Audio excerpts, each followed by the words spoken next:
Bom dia, o pessoal tá entrando aí.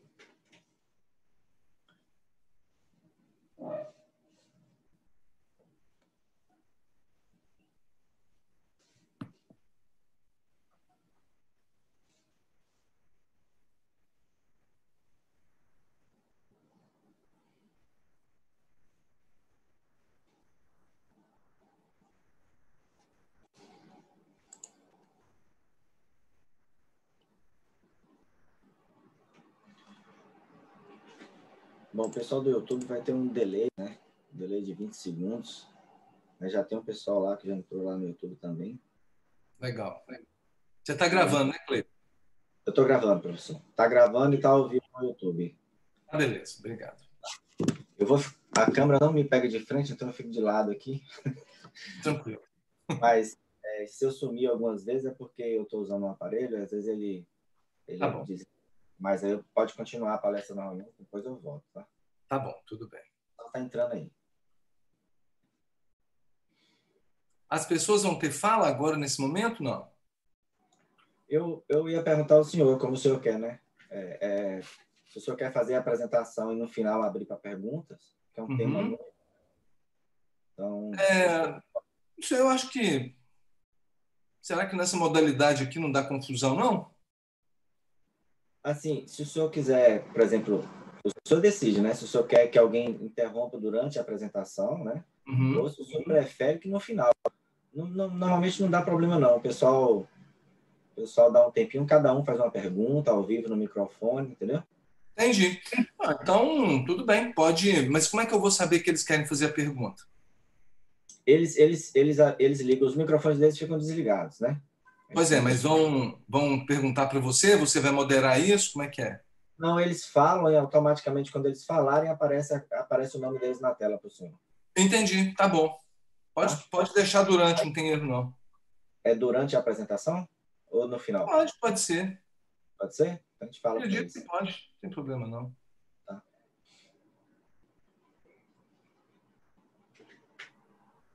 Deixa eu só colocar o link ali agora.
Pronto, acho que agora está tudo configurado agora.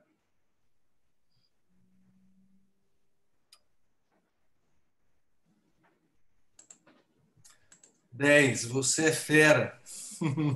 Tá o YouTube lá. Só que assim, né, doutor? Só viu os boatos sobre... Os boatos não, né? Foi notícia sobre a segurança do Zoom. Ah, mas para mim tudo bem. Quanto mais pessoas assistirem a aula, tudo bem. Não, saiu uns boatos ontem que o Zoom teve problemas de segurança, né? Então o pessoal Exato. está ajudando a gente não usar ele mais.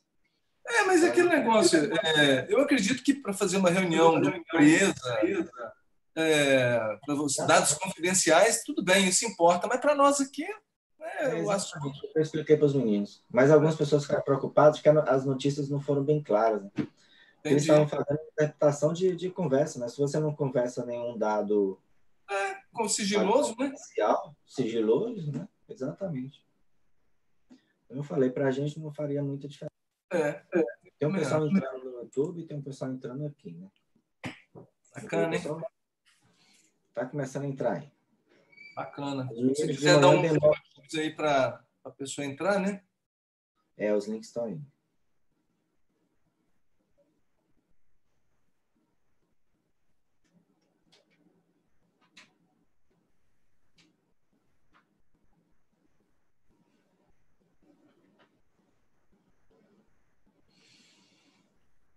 Aqui eu estou procurando compartilhar, não estou conseguindo compartilhar minha... Como é que vai ser? Restante o senhor compartilhou. Pois é, mas agora eu estou tentando, não consegui.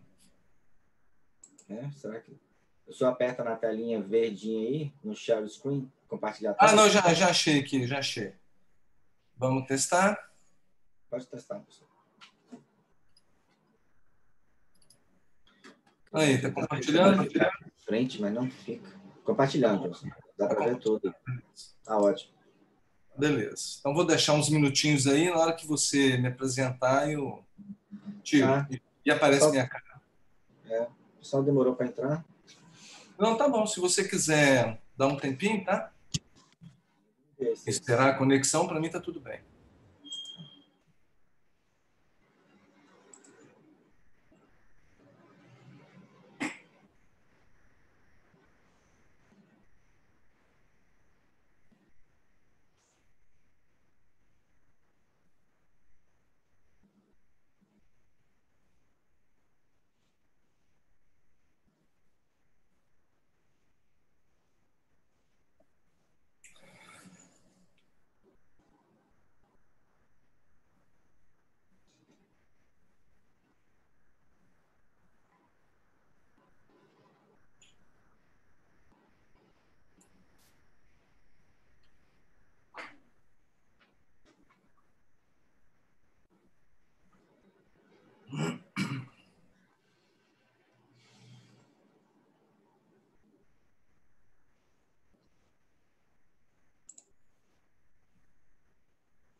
Você me vê nesse instante, Cleiton?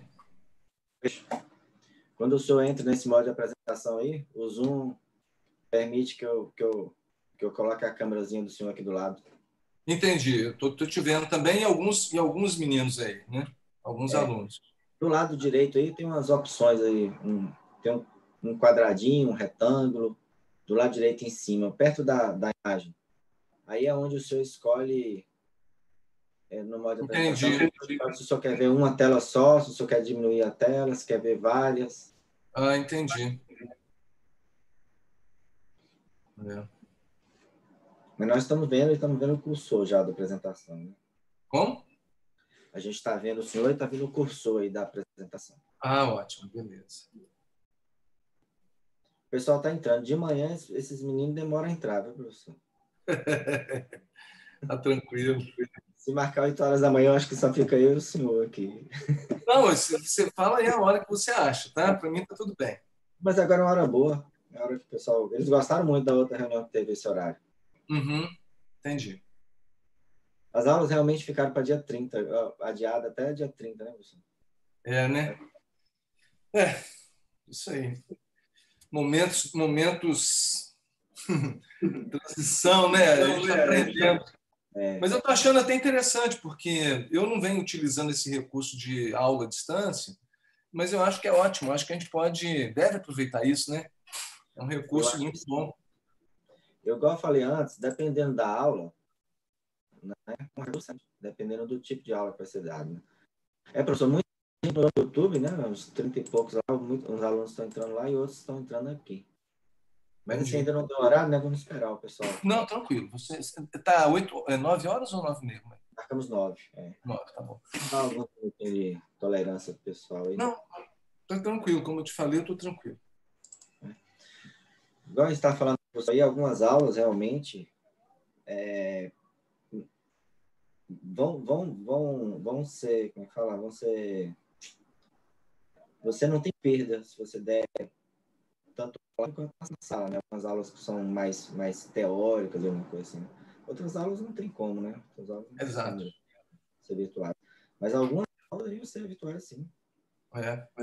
Algumas, né? Eu acho que essa é uma modalidade para ser mais utilizada. Você sabe que eu passei para alguns amigos meus que se interessam pelo assunto e eles vão conectar pelo YouTube. Você vê como é que são as coisas. Se eu tivesse dentro da sala de aula, isso não seria possível, né? Seria possível, mas não é o que a gente faz. Quer dizer, você tem que conectar a internet e irradiar. Não é assim que funciona. No Google você pode ter uma sala de reunião com 250 pessoas participando ativamente. As pessoas podem ligar a câmera, ligar o microfone. Fora isso, você ainda pode convidar gente externa. São 100 mil pessoas que você pode convidar para assistir. No Google? Pelo Google. Você cria um link, eu testei ontem, né? Você cria um link, compartilha esse link, nem é o YouTube. Baixa em qualquer canal, sem qualquer coisa. E aí esse link pode ser compartilhado por 100 mil pessoas. Que espetáculo. Eles não vão estar apresentando junto com o senhor, não vai poder fazer pergunta. Né? Mas gente, né? Você pode alcançar muito. O alcance é. E aí pode usar chat como celular, o pessoal pode estar assistindo pelo telefone e conversar no WhatsApp. Né? Exatamente. Isso muda muito a maneira da comunicação, né? Tem que ser melhor aproveitado.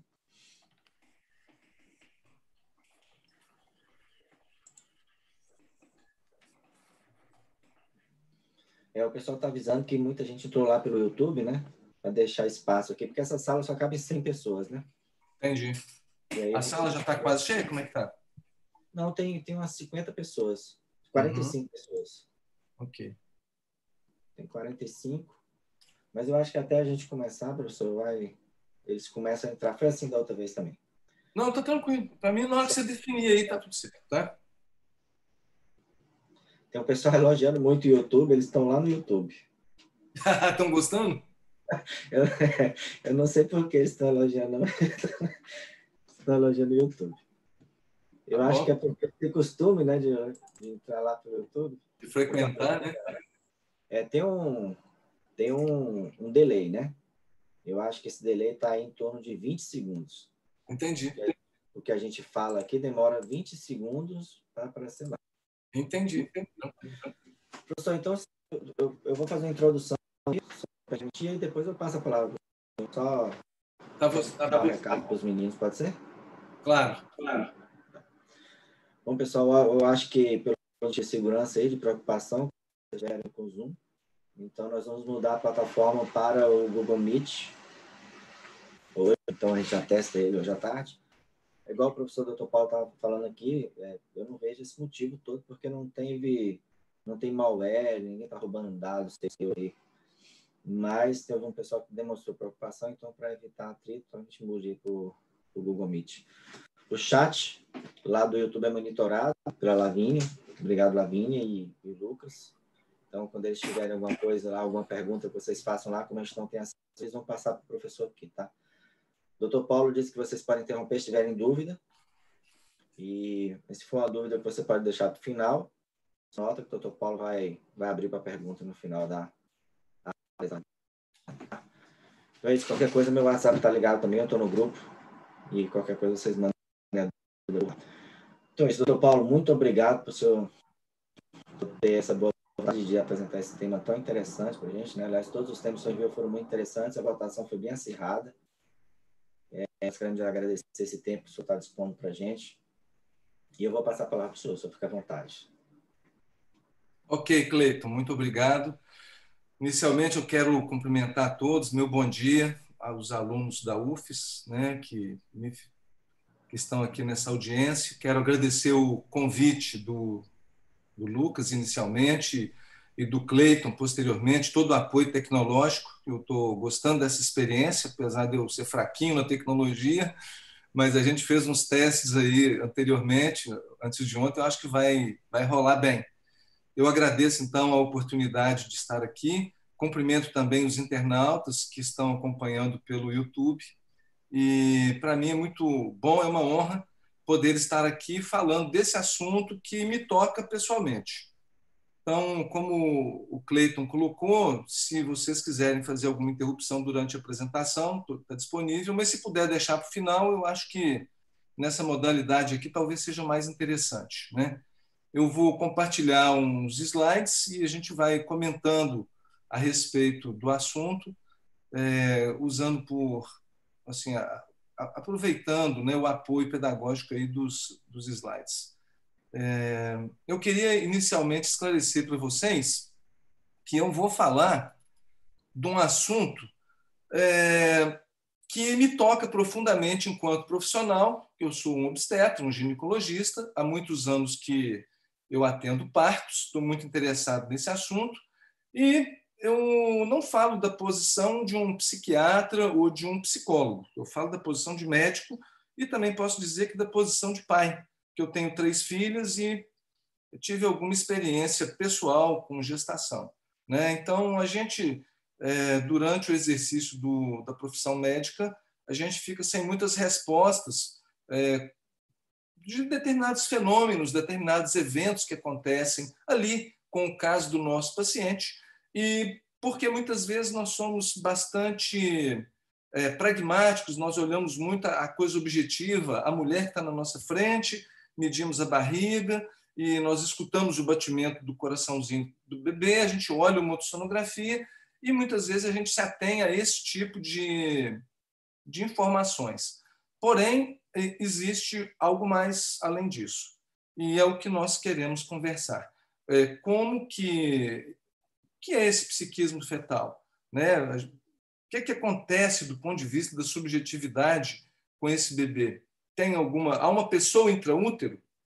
Então, sem querer ter a pretensão de trazer aqui conceitos psicológicos e filosóficos, porque psiquismo é um tema da psiquiatria, um tema da psicologia, sobretudo, né?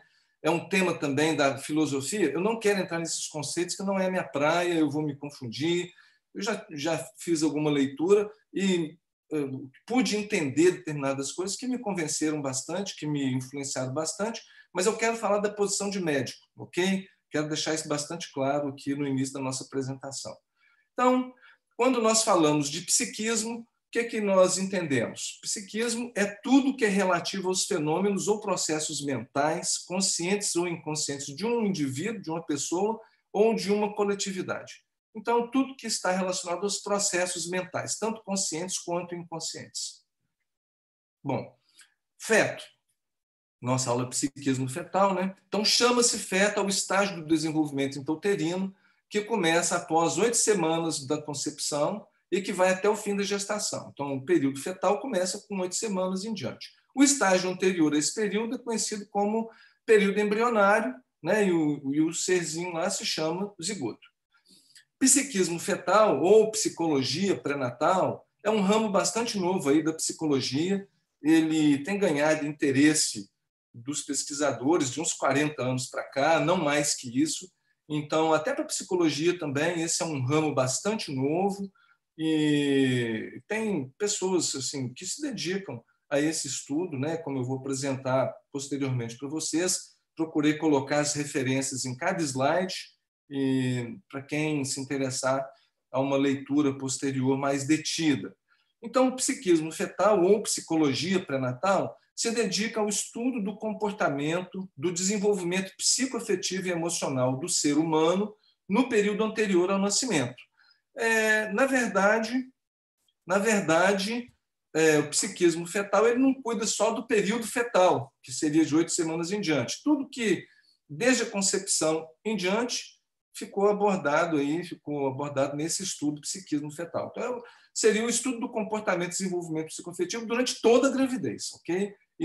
Inclusive o período embrionário.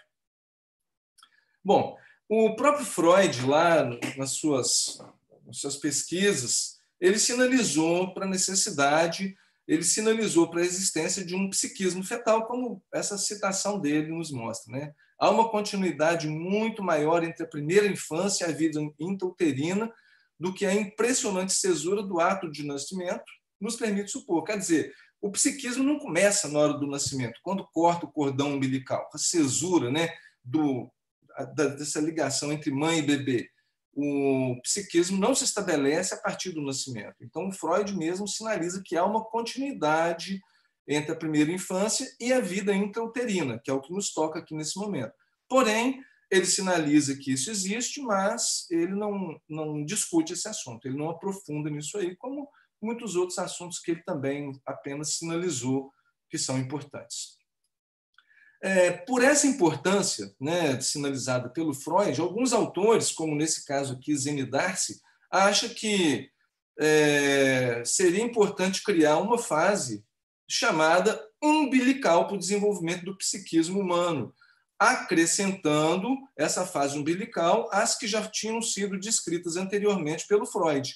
Que o Freud, lá nos 3 ensaios sobre sexualidade, ele fala que o desenvolvimento psicossexual do indivíduo, ele acontece na fase oral, inicialmente, depois a fase anal, fase genital. Ele descreve as características de cada uma dessas fases, mas ele não entra nessa questão aí da vida embrionária. Então, essa autora, a Zenidarsi, ela fala da importância dessa discussão de uma fase anterior. O Freud sinalizou anteriormente, como nós mostramos, e agora é necessário nós fazermos uma discussão dessa fase umbilical do desenvolvimento do ser humano. É uma pessoa da área da psicologia, né? E, então, sinalizando claramente que tem um psiquismo que deve ser estudado, mostrando o interesse por essa fase para o desenvolvimento psicoafetivo do indivíduo e de uma forma que vai influenciá-lo aí para toda a sua vida. Bom, em termos de estabelecimento de marcos regulatórios, né, a fecundação ou concepção é resultante da entrada de um espermatozoide no óvulo. E, a partir daí, dessa entrada, existe a formação do que nós chamamos de zigoto. Aqui começa na concepção o interesse desse assunto, né? Estabeleceu-se a concepção, então já falamos de um psiquismo fetal. E durante o desenvolvimento desse ovo, nós vamos ter várias fases aí em que vão acontecendo divisões celulares. O ovo não cresce de tamanho, né? Ele vai se dividindo, então constituindo a mórula, mas já tem, segundo esses autores, esse estabelecimento aí do psiquismo fetal. Muito precocemente.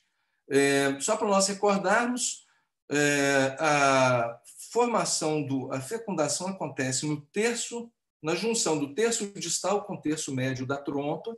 Então, nesse momento, acontece a concepção. Esse ovo ou zigoto agora vai caminhar pela trompa, ele já está se dividindo, já é uma mórula. Geralmente, na fase de blástula, ele vai chegar no útero e vai demorar aí uma semana, uns 10 dias para implantar, para anidar, né? Então, essa anidação, esse polo embrionário que se ajusta ao endométrio, vai lançando ramificações, vai dando projeções celulares em direção ao endométrio. Isso aqui vai formar o trofoblasto, a placenta, né?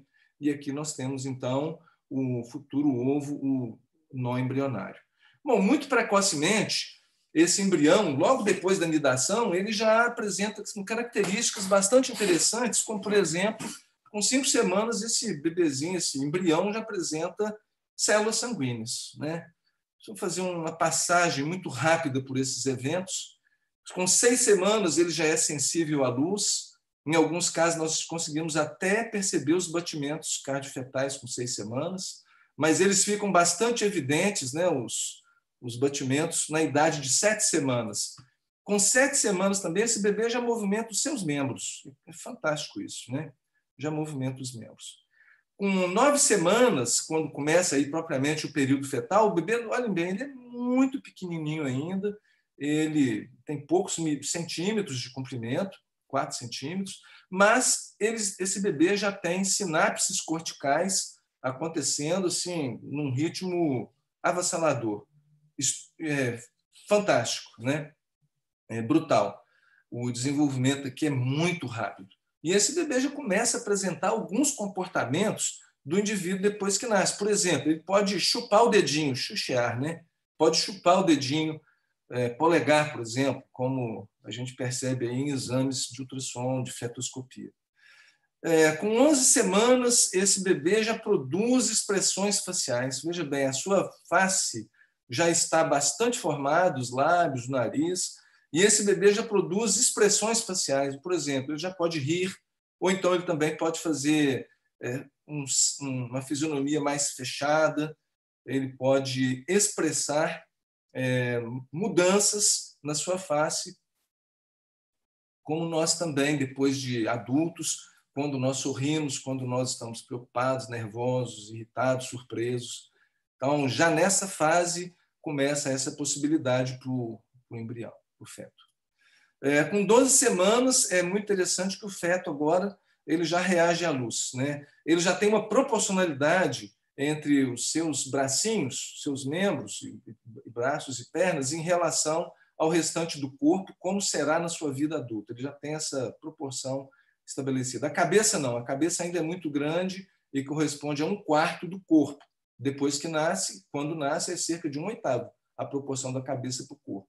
E para o adulto é menor ainda essa proporção, né? Ele vai amadurecendo. Mas aqui os membros já estão proporcionais. E ele, olha só, curioso, esse feto já apresenta, já movimenta todas as articulações, ele já tem papilas gustativas maduras, então já é possível, nessa fase, o feto identificar flavonoides, por exemplo, substâncias flavonoides que vêm do alimento da mãe, estabelecendo uma correlação entre o desejo alimentar do bebê com o da mãe. Ele aprende isso durante a vida intrauterina. Já começa a produção de mecônio, né, bastante precoce. Entre 13 e 15 semanas, um outro evento bastante curioso que correlaciona aí com a vida extrauterina. Esse bebê já responde a estímulos como estresse e dor. Ele já é capaz de liberar endorfinas, ele já produz cortisol, que são mediadores aí desses eventos estressantes e dolorosos, né? Então, mas não só endorfinas e cortisol. Toda situação, toda produção neuroendócrina já vai amadurecendo, já se faz presente.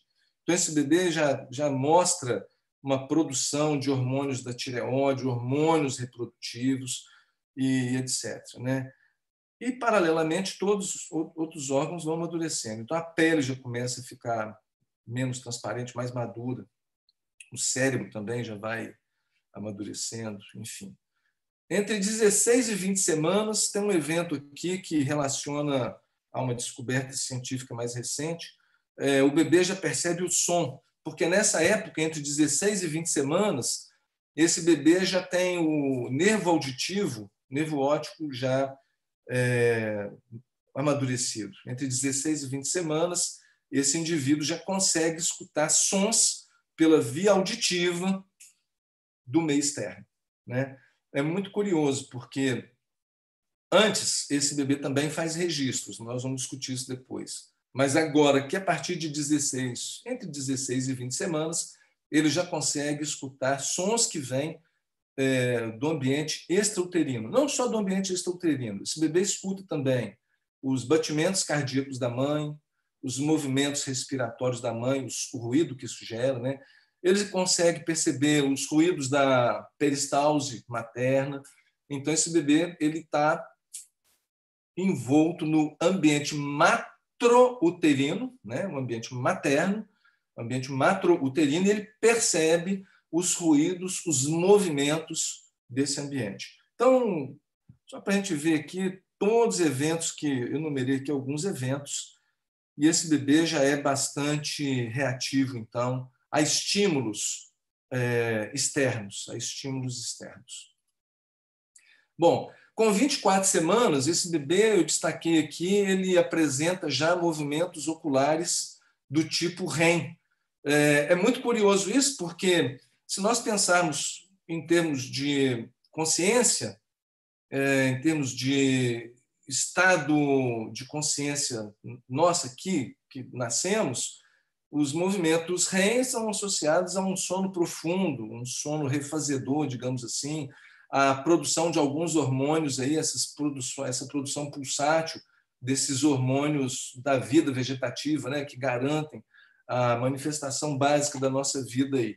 E o feto, ele curiosamente já apresenta também essa expressão, movimento REM dos olhos. Nós sabemos também que durante o sono REM é que tem uma reprogramação dos espaços do nosso HD cerebral, digamos assim, onde muitas imagens que nós vivenciamos durante o dia são deletadas, se reorganiza aquela máquina cerebral para você continuar no dia seguinte com menos arquivos DLL, arquivos que você não usa ordinariamente, só usou naquela ação do dia anterior, dos dias anteriores. Então, o feto também apresenta essa característica aí cerebral. Então, bastante interessante.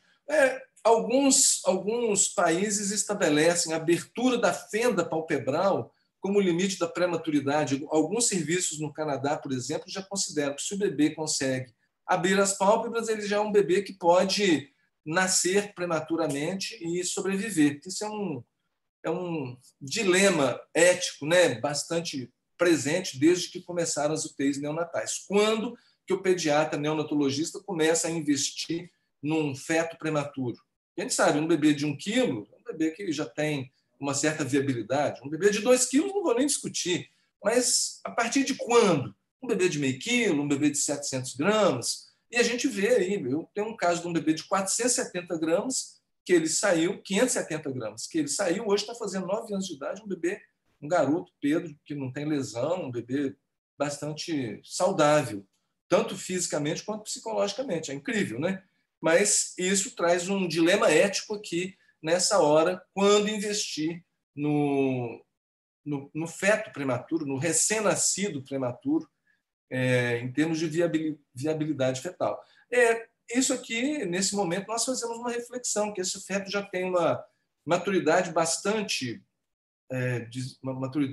adiantada, apesar de muito prematuro, suficiente, muitas vezes, para permitir a vida extrauterina, e aí depende do limite do serviço de neonatologia, né? Lá no UCAM, 1.000 gramas é um bebê assim, que já é bem recebido. Muitas vezes, um bebê menor também, ele tem um bom desenvolvimento posterior, mas muitos, se vocês forem no ambulatório de desenvolvimento lá da pediatria, vocês verão as lesões, o impacto da prematuridade no desenvolvimento dessas crianças. É muito difícil, né? Mas é importante ressaltar que, nessa fase, esse bebê já tem uma certa maturidade aqui conseguida. Bom, entre 25 e 28 semanas, então, aquela capacidade de expressar mímica já é bastante clara, já pode, então, sorrir, bocejar, deglutir, fazer careta, espreguiçar, né? Eu coloquei aqui a substância surfactante a partir de 24 semanas, o pneumócito primário já foi transformado, em alguns casos ali, em algumas células, em pneumócito secundário, e já é capaz de produzir o surfactante, ainda que seja uma via de produção instável, um surfactante que não dura muito tempo, porque essa via, são 2 vias, a beta-palmística, a beta-mirística. A maturidade mesmo só vai acontecer por volta aí de 37 semanas, e a produção maciça de surfactante acontece mesmo durante a parturição. Então, a máquina fica pronta entre 24 e 28 semanas, a máquina produtora de surfactante entre 24 e 28 semanas, mas ela não fica madura, ela amadurece e fica mais efetiva por volta de 37, e a produção mesmo do surfactante, que garante o bebê respirar aqui fora, no meio aéreo, por volta de 37 semanas. Né? Então, esse bebê agora já é um bebê relativamente bastante maduro. Bom, então, a partir desses dados aí que eu coloquei, desses eventos que acontecem durante a gravidez, e também considerando aí a teoria de Barker, que nos anos 70, né, a partir dos anos 70 começou a ser discutido. O primeiro era ponto de Barker, porque o Barker ele examinou garotos na época do alistamento militar, quando eles foram recrutados, e eles tinham passado por desnutrição intrauterina, porque suas mães eram prisioneiras de campo de concentração na Polônia. E então ele começa a observar os efeitos, acompanha esses rapazes durante a vida e começa a observar a ocorrência de algumas doenças, como, por exemplo, coronariopatia, dislipidemia. E o Barker conseguiu estabelecer uma relação entre as experiências biológicas, quer dizer, desnutrição, que esses meninos viveram intraútero e um efeito disso ao longo da sua vida, até a morte. Então, o que acontece com esse cara lá, quando ele é maduro, com 50, 60 anos de idade, em decorrência do que ele viveu no seu período fetal, né? Então, isso ganhou aí o destaque da revista Time, né? Como os primeiros 9 meses da vida podem modificar, podem impactar o resto da sua vida, né? E aí eu faço uma pergunta, então, relacionada especificamente à parte psíquica, porque isso que eu falei anteriormente, esses eventos da vida fetal, eles são marcas biológicas, são marcas orgânicas. Esse ponto de Barker também fala de coisas biológicas, mas nós nascemos, temos uma subjetividade, temos uma consciência, nós conseguimos nos relacionar, gerar uma memória, produzir conhecimento, inteligência, nós temos uma mente operante, né? Essa mente, ela está localizada aonde? Essa pergunta que a filosofia faz hoje, né? A filosofia da mente, ela é um campo do conhecimento que busca intensamente essa resposta. Existem 2 escolas básicas aí na filosofia da mente. Uma escola monista e uma escola dualista. Uma escola monista que considera que a vida ela é apenas esse emaranhado de reações orgânicas e a mente seria uma secreção do cérebro. E uma outra escola dualista que considera que o ser humano, assim como René Descartes sinalizou, né, lá em 1457, o Descartes já falava que o ser humano é formado de corpo e alma. Corpo, ele dizia, é a parte do ser humano que pode ser comparado com uma máquina. E a alma é a parte do ser humano que faz uma ideia de Deus. Foi assim que Descartes, René Descartes, o filósofo, né, aí que marcou o início da Idade Moderna, colocou para a gente. Então, atualmente também a filosofia se divide, né, nessa maneira de entender. O psiquismo seria algo diferente, a mente seria algo diferente do corpo, apesar delas se relacionarem. E atualmente tem um conceito de consciência não local. O Mário Beauregard, que é um pesquisador canadense, tem um laboratório com muita verba para pesquisar isso aí, ele discute que essa mente, por exemplo, é uma mente não local, ela não está restrita ao cérebro. O outro expoente que estuda esse assunto é o Antônio Damasio, português, filósofo, e ele é materialista, monista, ele acredita que a mente é secretada pelo cérebro. Então, assim, é um diálogo, quem acompanha esse diálogo aí da mente-cérebro, né? essa relação mente-cérebro, eles vêm discutindo bastante intensamente isso aí. Aí eu trouxe, então, em função disso, onde se localiza a mente, porque isso é o psiquismo, né? O psiquismo são reações mentais, reações da inteligência, onde que localiza isso? Tem um biólogo inglês de Cambridge, o Rupert Sheldrake, ele fala o seguinte, que todo ser vivo, todo ser biológico, ele estrutura o seu corpo a partir de um campo de informação. E ele dá o exemplo de um ímã. Ele fala que o ímã é uma força atrativa, o ímã exerce uma força atrativa, e esse ímã atrai limalhas de ferro, né? E então, o ímã funcionaria como o campo de informação, o campo morfogenético, que ele chamou, o campo que responde pela gênese da forma, pela formação do corpo. Então, o campo seria o campo de informações seria a base para que em cima dele se estabelecessem as formas, o desenvolvimento do corpo. Então, os aminoácidos, as proteínas seriam formadas a partir desse campo de informação. O DNA se estrutura a partir dessa informação. Esse campo de informação é anterior ao DNA, ele interfere no DNA, e o DNA, então, é que vai fazer essa síntese proteica. Eles estão em relação íntima, né? Então, aqui nesse caso, nessa situação, se a teoria do Sheldrake, que é uma teoria pertinente, isso tem sido muito valorizado lá na biologia, tem criado um conflito, porque o biólogo, de uma maneira geral, é muito cético, muito materialista, assim como o médico, porque o cérebro não vê uma mente, não vê a alma, não vê o espírito, né? Parte o coração e também não está ali o tal da subjetividade, da consciência. Isso é invisível aos nossos olhos, a gente não sabe. mas isso gera polêmica dentro da biologia, mas é um pesquisador que vem sendo muito ouvido, vem sendo muito respeitado, uma pessoa de muito destaque na sua área. Então, fica aí a pergunta, se a teoria do Sheldrake é de fato verdadeira, nós vamos imaginar um campo de informação que vai influenciar a formação, então, do embrião, do zigoto humano. Tá? Então, nós temos uma possibilidade de campo de informação, é uma das teorias atuais, por trás da formação desse zigoto, que iria organizar o desenvolvimento desse zigoto posteriormente do embrião. Entrando propriamente na questão aí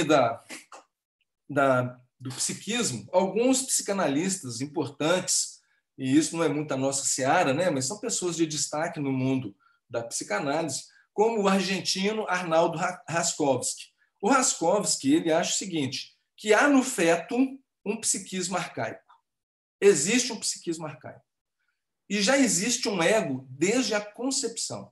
E ele considera que esse é chamado ego fetal.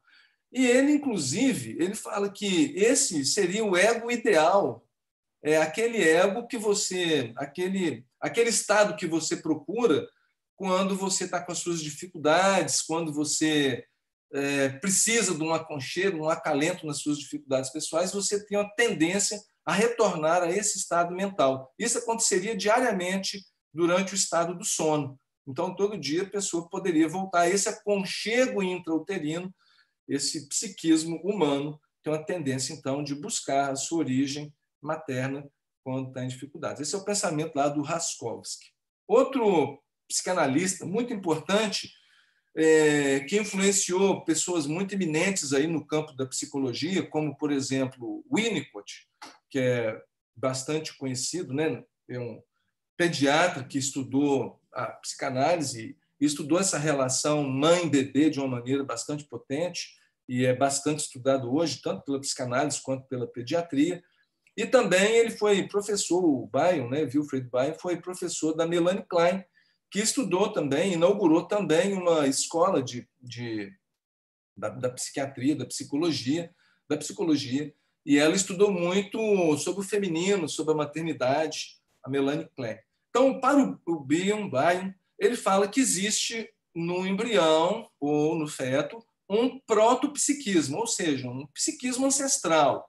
É um psiquismo, mas ele não é igual ao nosso psiquismo agora. O nosso psiquismo é oriundo desse psiquismo fetal, é uma evolução desse psiquismo fetal.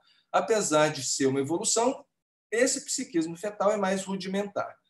Então, ele fala que esse psiquismo garante ao bebê ser sensível a estímulos tanto maternos quanto dele próprio e estímulos do meio externo. Estímulos maternos é fácil entender, estímulos do meio externo seria um ruído que vem de fora, um contato no útero da mãe, um contato externo ao útero da mãe, e os movimentos que ele próprio faz, a sua propriocepção, os ruídos do seu próprio corpo, ele tem uma percepção disso. O feto tem uma percepção disso. Inclusive, esse feto responde corporalmente a esses estímulos, como, por exemplo, a dor. O feto ele reclama quando alguma coisa que causa dor o afeta. Ou então, um exemplo muito claro, conversa com uma mulher grávida. Se ela deita para dormir numa posição que incomoda o bebê, digamos que ela deitou do lado com a barriga para cima, o bebê começa a chutar de uma tal forma que ela é obrigada a mudar de posição até que o bebê fique calmo. O que é a conclusão? É que a mãe tinha deitado numa posição, uma atitude corporal que incomoda profundamente o seu bebê. Então, o bebê mexe bastante para que essa mãe modifique a posição corporal de forma a trazer conforto para esse bebê, né? E olha só que interessante, o Bion ele diz que essas experiências que o bebê vive durante a vida fetal vão estimular a vida pós-natal. Ou seja, muitas das experiências que nós vivemos desde o nascimento até a nossa morte, elas são influenciadas por experiências intrauterinas. Isso é um registro do Bion. E olha que ele fala que interessante. Eu não vejo razão para duvidar de que o feto, a termo, tem uma personalidade. Veja bem, personalidade, hein? É como o nosso psiquismo reage ao meio ambiente. Então, o bebê já tem uma personalidade. Parece-me gratuito e sem sentido que o fato físico do nascimento seja algo que cria uma personalidade que antes não existia. Ou seja, antes, durante a vida intrauterina, não tem psiquismo. A partir do corte do cordão umbilical, aí estabelece um psiquismo, já bastante maduro, como nós vamos ver daqui para diante, né? Então, é muito razoável supor que esse feto, ou mesmo o embrião, tem uma mente que algum dia possa ser descrita como muito inteligente. Então, isso é relativamente recente, vocês podem ver aqui o ano da sua publicação, né? Agora, falando das percepções do feto, percepções de estímulos externos, tem um estudo clássico, que é o estudo do Dr. Anthony de Casper. O Dr. Anthony de Casper, ele considerou aquele fato de que o nervo auditivo dos bebês está maduro entre 16 e 20 semanas. Então, ele elaborou um estudo, um ensaio científico, para ele identificar essa percepção do bebê dos ruídos externos. E ele fez o seguinte, ele pediu que a mãe gravasse uma história, Gatola na Cartola. E essa mãe gravou essa história e depois ela colocou alto-falantes colados no seu abdômen, né, no útero gravídico, a partir de 20 semanas de gravidez. E então ela colocava um volume tal, a história era repetida ali para a barriga, para o bebê. E depois, quando ele fez isso elas faziam isso várias vezes durante a gravidez. E aí, quando esses bebês nasceram, filhos dessas mulheres, né, ele fez o seguinte, ele colocou a narrativa da história para esses bebês ouvirem. E os bebês mudaram o padrão de sucção no peito da mãe. Então, ele pegou esses bebês durante a amamentação e ele observou o padrão de sucção durante a amamentação, ok? Quando o bebê escutava a história contada, desde a vida intrauterina, e agora estava sendo repetida. E ele comparou com essa história contada com outro tipo de fala aleatório, que não era a história na voz de sua mãe. E então ele viu que o bebê mudava o padrão de sucção. E, a partir disso, ele, então, diz que esses bebês estavam identificando um som, um ruído, uma entonação de voz que eles já conheciam anteriormente. Okay? Então, os bebês conseguiam identificar a voz materna. Um outro estudo interessantíssimo a respeito aí do psiquismo fetal é o trabalho dessa psiquiatra, psicanalista italiana, a doutora Alessandra Piontelli. A doutora Piontelli, ela escreveu vários livros a partir dos seus estudos e ela estudou o seguinte, ela estudou bebês intraútero a partir de 20 semanas, fazia ultrassonografia obstétrica periodicamente durante a gravidez e depois ela acompanhava essas crianças depois do parto. Alguns ela acompanhou até 3 anos de nascimento, 3 anos de vida depois do nascimento. E ela chega a uma conclusão dos seus estudos, da sua observação intrauterina, depois que o bebê já tem 3 anos de idade, o seguinte, que os bebês eles reagem a estímulos na vida uterina, né? Ela diz que o ambiente matrouterino, o macroambiente, não é estático nem homogêneo. Então, o útero, a vida intrauterina, no caso de uma gestação, é diferente de outra gestação de outra mulher. Ok? Então, apesar de ser tudo útero, apesar de ser tudo corpo de mulher, o ambiente não é igual. Existem particularidades. E ela diz o seguinte, que esses bebês eles apresentam uma personalidade desde a vida intrauterina e essa personalidade tem uma tendência a se manter depois do nascimento. Cada feto apresenta um comportamento singular. E existe uma continuidade no comportamento durante a gravidez e depois do nascimento. E esse comportamento persiste apesar das grandes alterações provocadas pelo nascimento e pela natureza. Quer dizer, a vida intrauterina tem uma característica bastante singular. Depois que o bebê nasce, ele vem para o meio aéreo, ele vai conversar com outras pessoas, vai aprender a falar, vai aprender a andar, ele não vai receber alimento pelo cordão umbilical, ele já vai comer comidinha, ele vai fazer cocô, vai fazer xixi, bem diferente de como era na sua vida intrauterina. E, apesar disso tudo, dessa mudança muito particular do tipo de vida, esse bebê ele mantém determinados comportamentos que ele desenvolve na vida intrauterina. E ela fala o seguinte, que ela tem uma casuística de gêmeos, e nessa casuística de gêmeos isso fica mais evidente ainda, porque quando é um feto só, é ele antes e ele depois. Agora, quando tem dois, você compara um com o outro intraútero. E essas particularidades de intraútero vão ser notadas depois da vida extrauterina. Quer dizer, é muito interessante esse tipo de observação. Outro tipo de estudo muito bacana aí, que evoca a presença de um psiquismo fetal presente, né? Que evoca, que comprova aí o psiquismo fetal, são os estudos da psicóloga francesa, psicanalista Myriam Gezer. A Myriam, ela trabalha, acho que talvez tenha aposentado, né? Trabalha em Berkeley, uma cidade satélite ali de Paris, e no hospital bastante arrojado, onde eles fizeram o primeiro bebê de proveta da Europa, que é um hospital assim, muito comprometido com a evolução científica, digamos assim. A Myriam Gezer foi aluna da Françoise Doutot, uma psicanalista francesa que desenvolveu, que inventou, criou o método de escuta psicanalítica para crianças. E a Myriam participou do ambulatório com a Doutot durante muitos anos e aprendeu essas técnicas e ela utilizava. E a Myriam passou a trabalhar depois de um tempo numa maternidade lá na enfermaria em Berkeley. E lá na maternidade ela começou a adaptar os seus conhecimentos de psicanálise em criança para recém-nascidos. E ela fez algumas descobertas muito interessantes. E a Myriam, então, ela sempre que era necessário uma interferência do psicólogo, nos casos lá da sua enfermaria, ela era chamada, era convocada. E eu vou contar, então, um dos casos que ela coloca no seu livro, Se os Bebês Pudessem Falar, né? Ou Palavras para Nascer, que é um outro livro dela, interessantíssimo. A Myriam, ela conta o seguinte, o caso da bebê Leia.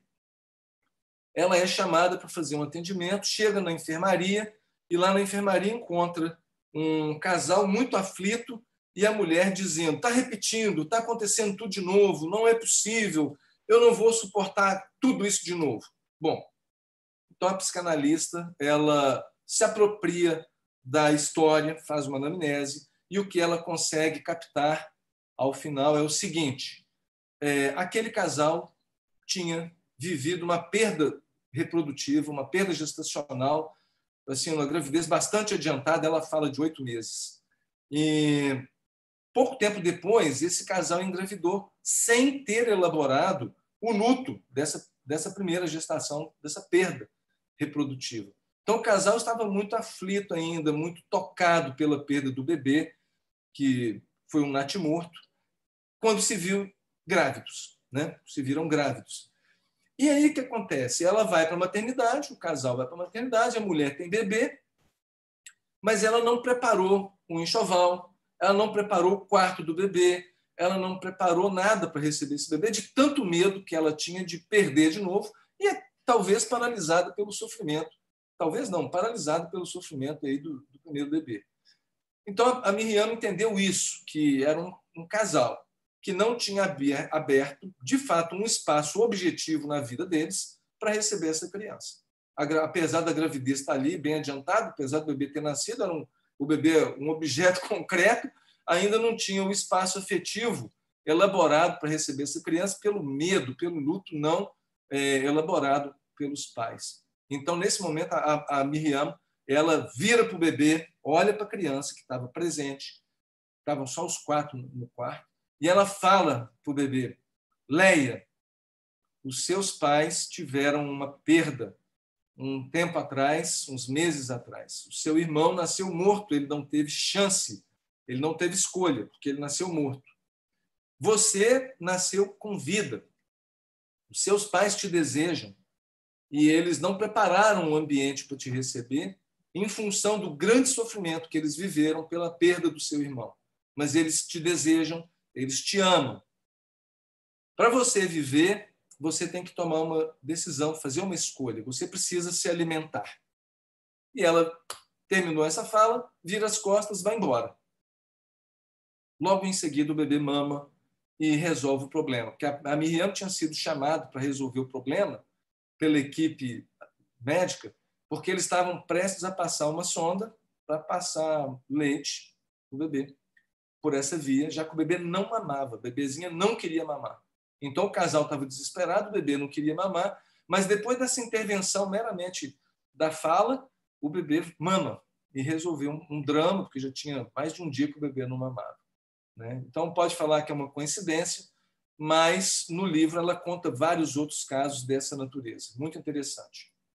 Um outro trabalho muito interessante também é de um pesquisador canadense que escreveu vários livros, o Dr. Thomas Verne. Esse que A Vida Secreta do Bebê que Não Nasceu está traduzido em português, né? Esse livro está em português. Dr. Thomas Verne, ele é um ativista aí do psiquismo fetal, da humanização do parto e nascimento, porque é óbvio, pensando que o que acontece na vida intrauterina repercute durante o parto, durante a vida posterior, a vida depois de nascido. Então, isso aí é fundamental, nós fazemos um cuidado acolhedor durante a gravidez e o parto. Então, o Dr. Thomas Verne também chega, igual ao Bion, né, o Bion, as conclusões de que o feto pode ver, pode entender, pode tocar, pode degustar e mesmo a um nível muito primitivo, ele pode aprender intraútero. Mais importante, ele é capaz de ter sentimentos menos elaborados que os adultos, mas sentimentos bem reais. É como se fosse um desenvolvimento rudimentar desse psiquismo, como o Bion tinha falado lá atrás, né? E olha bem, há emoções negativas passageiras ou acontecimentos geradores de estresse que vão interferir no afeto entre a mãe e o bebê intraútero.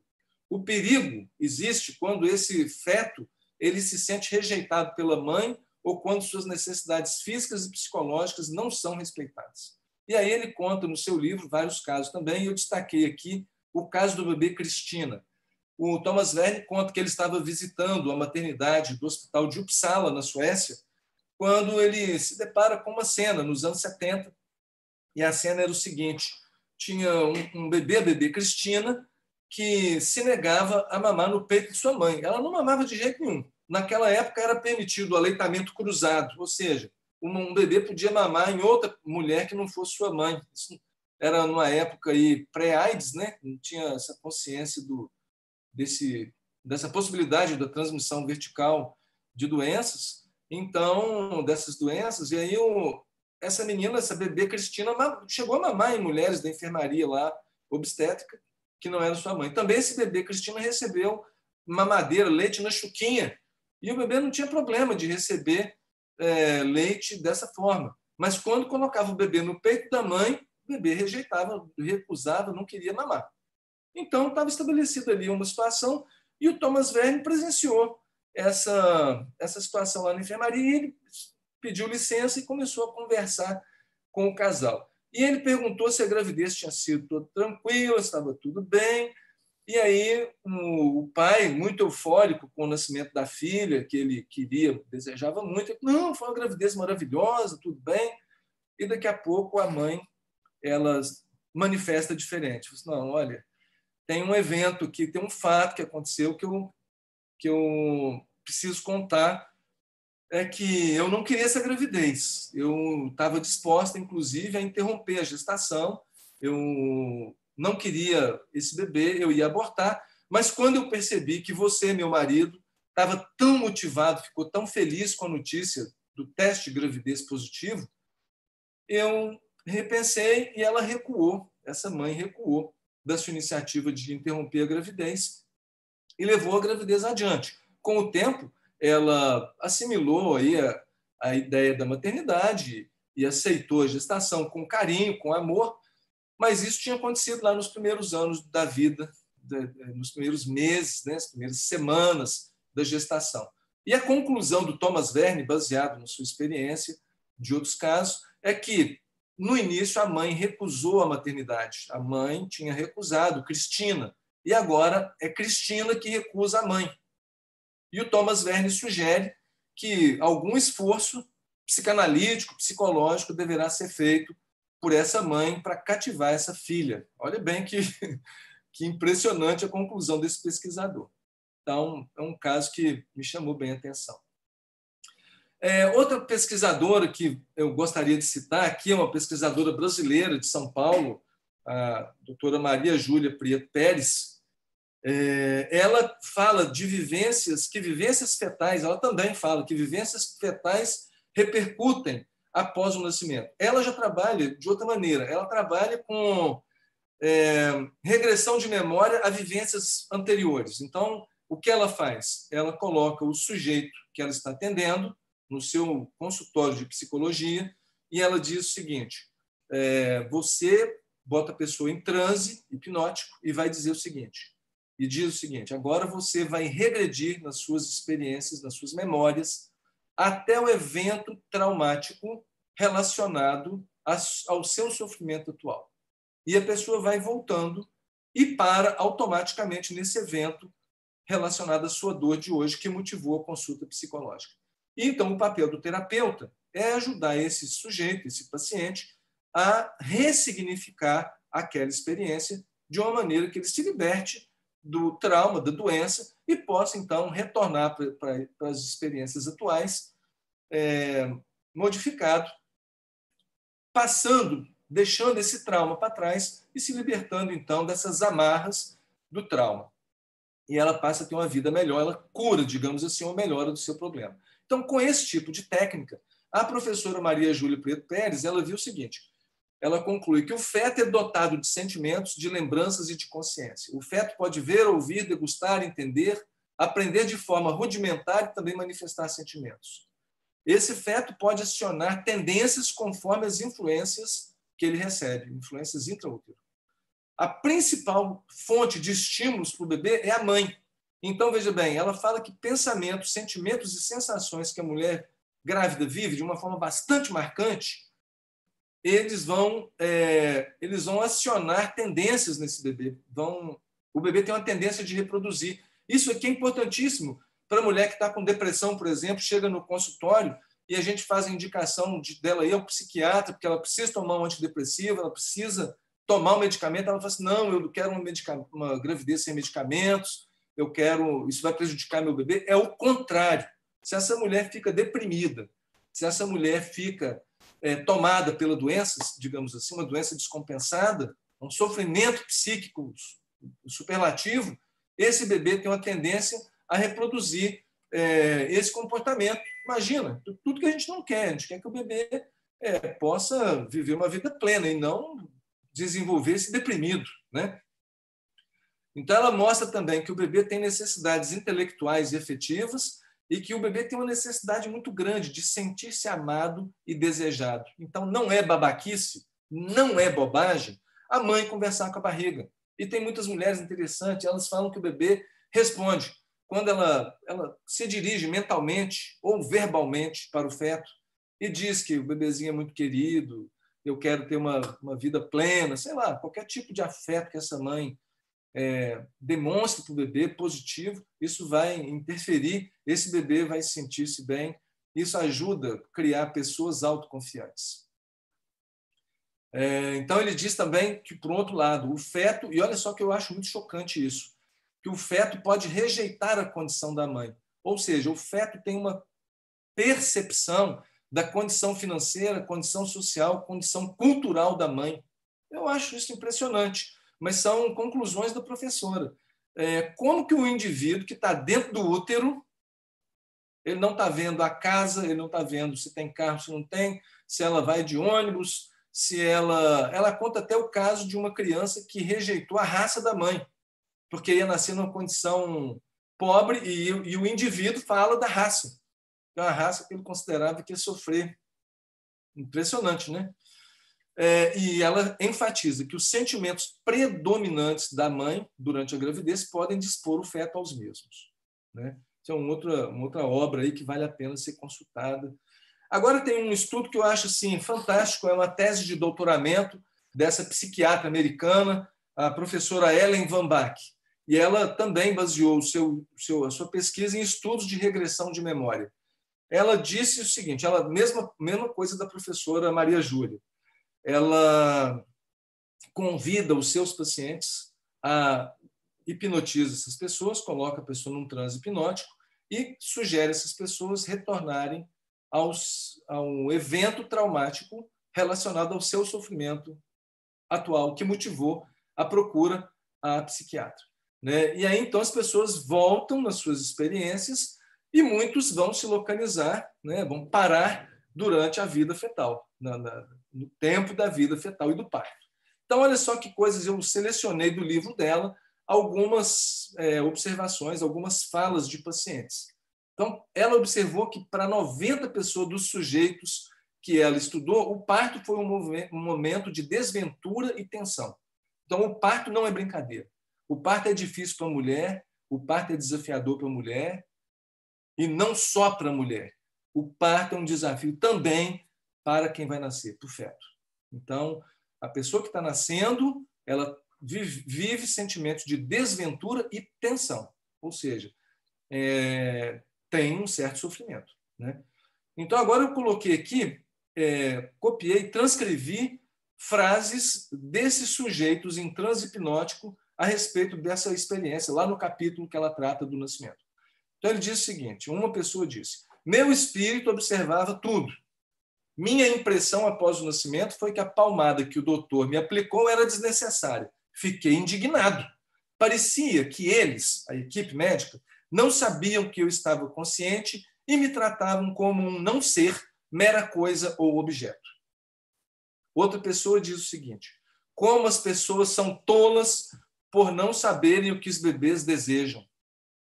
Outro: senti-me desapontado ao observar que a alegria que eu experimentava ao nascer não encontrava eco aqui fora. Eu estava lúcido e alerta, mas as pessoas que me cercavam não sabiam disso. Pediatra, obstetra, enfermeira, ficava tudo com conversa fiada, papo furado.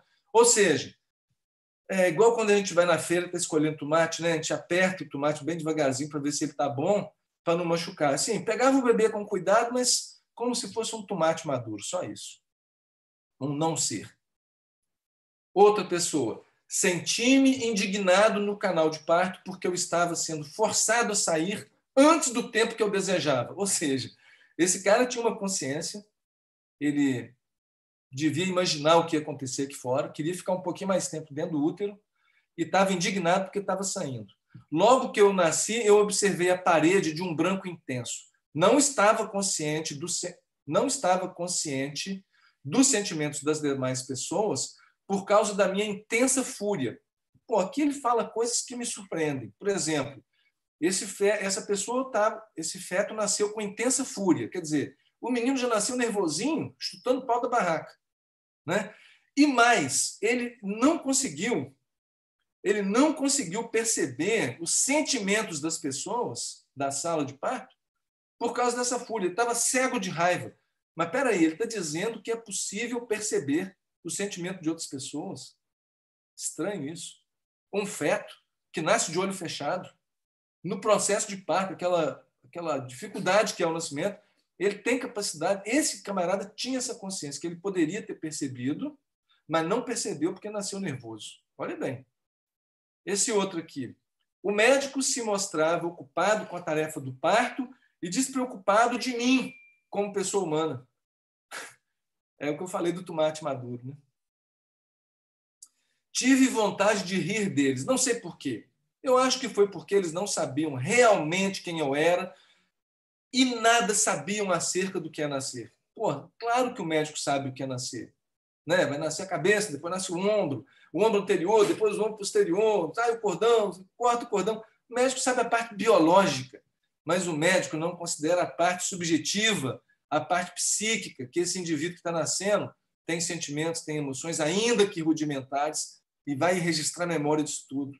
Realmente, meus amigos, nas nossas salas de parto a gente percebe exatamente isso. Muitas vezes, o profissional despreocupa da pessoa que está nascendo. Né? Olha esse aqui, que eu acho o máximo. Minha avó era torpe. Primeiro eu pensei que era uma enfermeira, mas depois eu percebi que era minha avó. Será que essa avó estava olhando para o menino e falou assim: ô menino feio, sou. Ou então, não, esse menino não é filho do meu filho, não. Ele não parece nada. Ah, não é possível. Quer dizer, o que essa avó pensou que esse indivíduo captou? Agora, olha só, ele captou a partir de quê? A partir do pensamento da avó, a partir das expressões faciais? É interessante isso, né?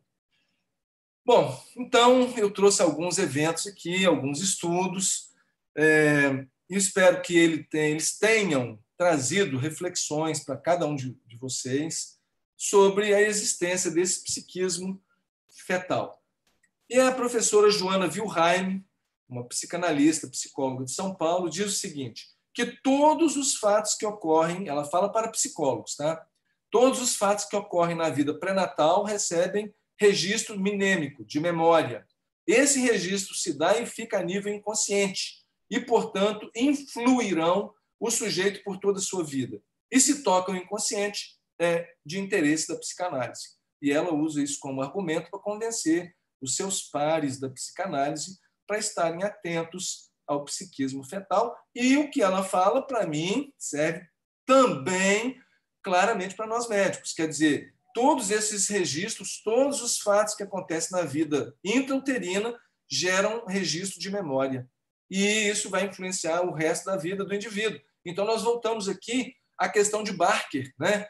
Como que esses meses da vida intrauterina interferem na vida do sujeito depois que ele nasce.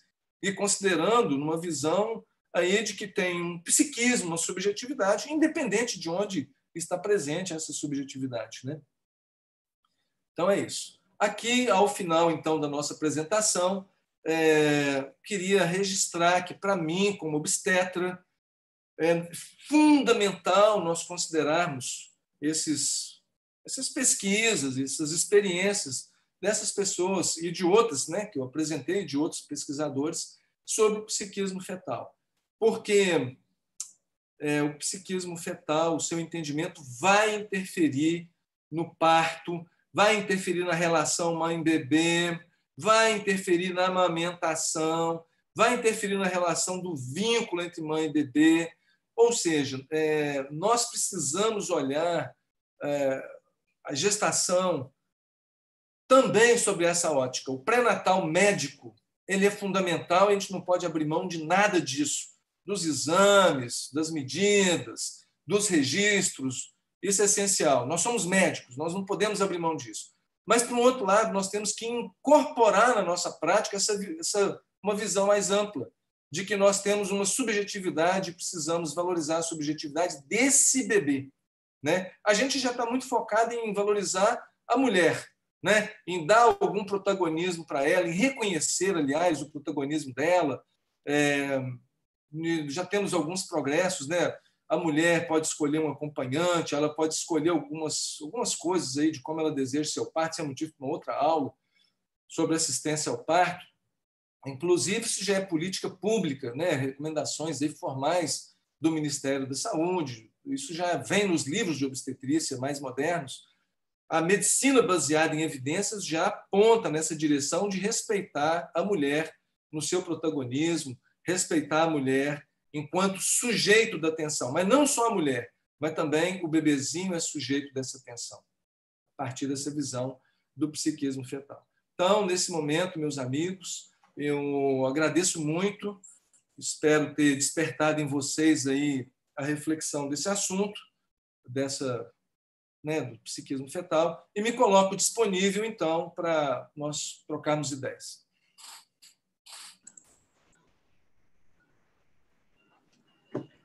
Professor, oi. Está me ouvindo? Alto, claro e bom som. Primeiro, eu gostaria de agradecer pela aula, né? Foi muito bom.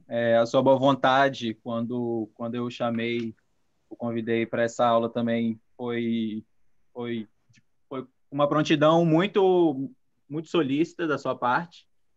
Então, muito obrigado. Eu acho que em nome de todo mundo, né? O pessoal está falando aqui no chat e tudo. Mas eu tenho algumas perguntas. Claro, à vontade. Sobre, tipo assim, considerando o psiquismo fetal, né? Existem estudos sobre o comportamento desse bebê depois que ele nasce, ou ainda na infância, quanto à terminação, já que a terminação é um processo muito traumático, né? E eu imagino que deve causar um estigma muito grande nesse psiquismo. Então, algum estudo comparativo sobre o tipo a via de parto, né? Se é cesárea, se é parto normal, a questão da humanização do parto ou não, alguma coisa nesse Desfecho reprodutivo, né? Isso. Exato. Tem sim, Lucas. Primeiro, eu quero agradecer muito aí suas palavras gentis. Eu que quero enfatizar que eu gosto muito desse assunto, acho que ele é pouco explorado ainda pelos médicos, pelos psicólogos também.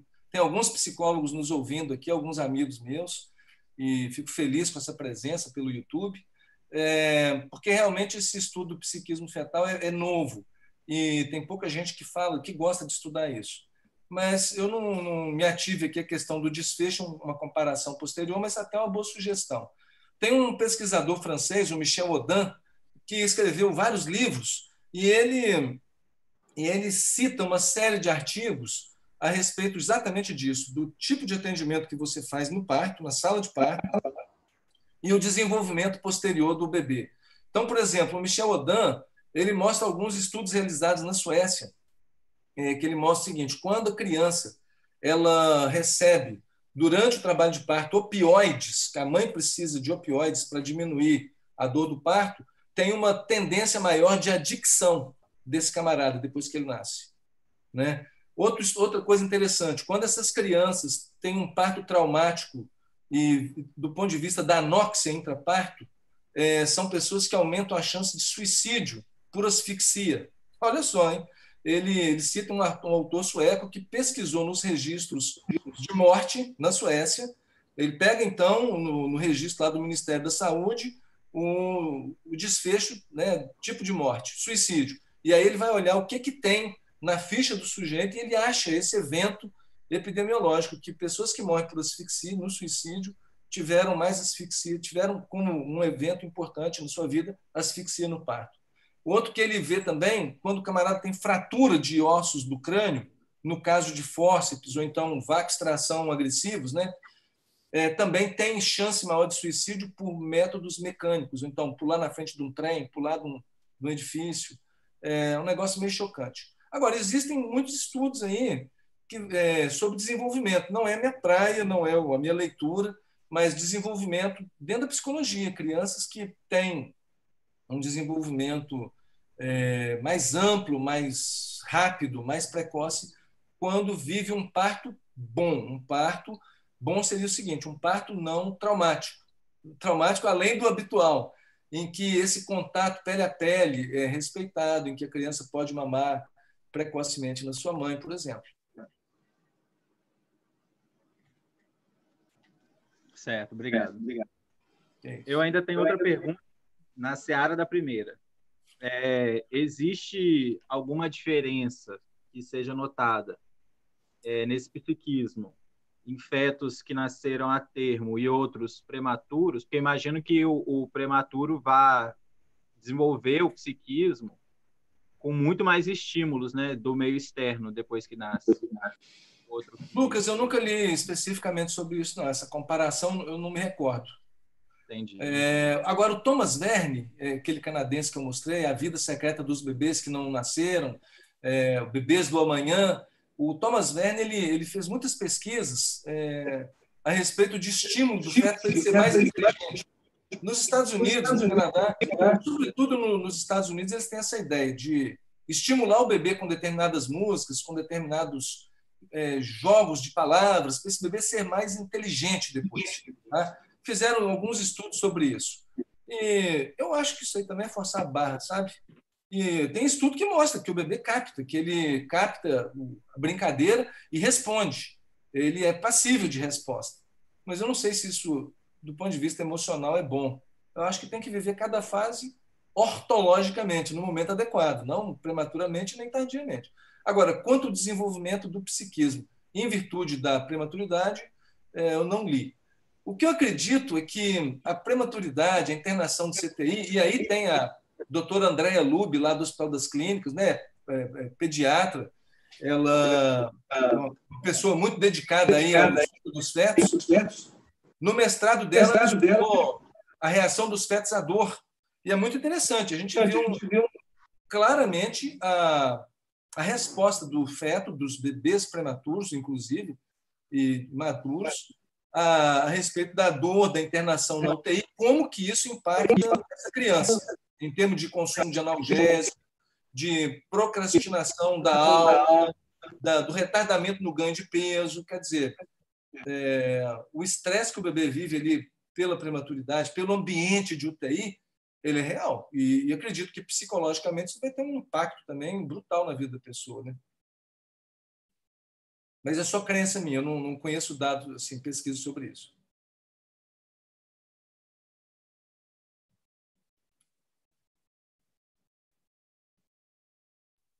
Tem gente também perguntando no YouTube, eu vou ler aqui a pergunta. Ok. Vendréia Mussini, ela perguntou, em relação às janelas Killer, neutras e light, são formadas ao longo da gravidez ou após o nascimento? Não tem leitura sobre isso. Janelas Killer. Isso. Janelas light. Neutras e light. Não sei.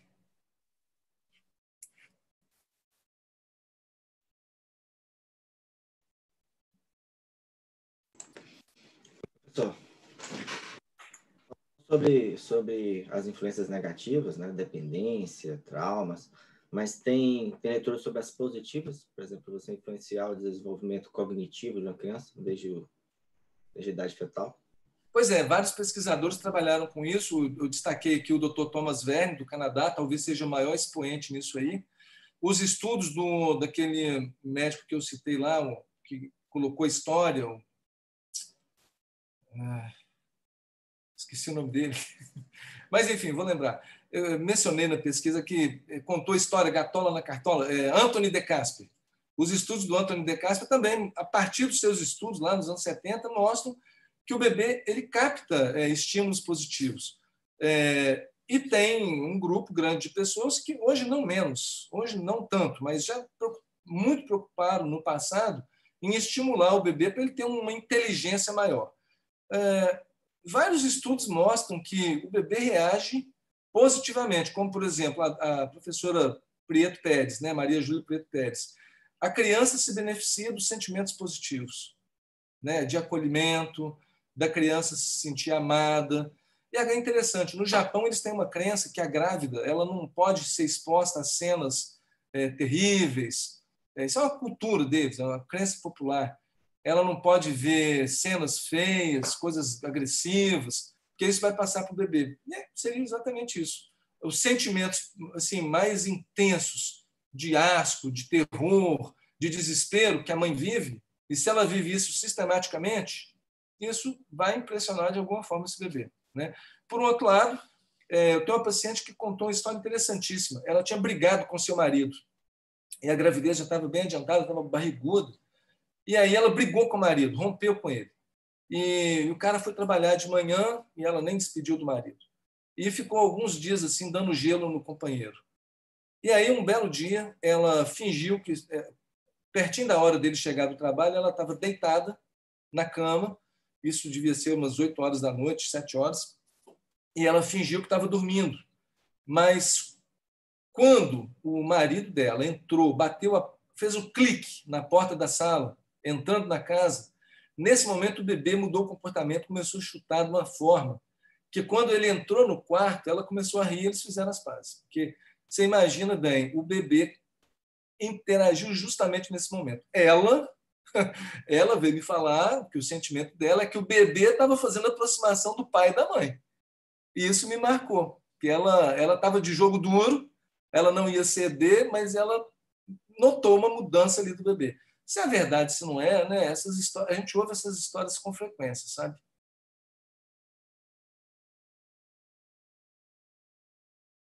Me parece também, Cleiton, que em cima dessa colocação que você fez, essa pergunta que você fez, que a vida intrauterina já é momento de começar a educar o feto, educar o filho, né? O feto vai ser influenciado pelos principais sentimentos e emoções da mãe. A professora Maria Júlia fala que o pai também influencia, porém muito menos que a mãe. O bebê percebe o pai também. mas a influência da mãe é bem maior. Me parece lógico, né?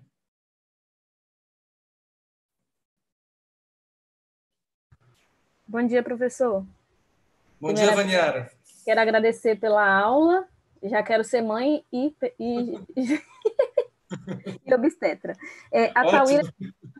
A Tauíra fez uma pergunta aqui.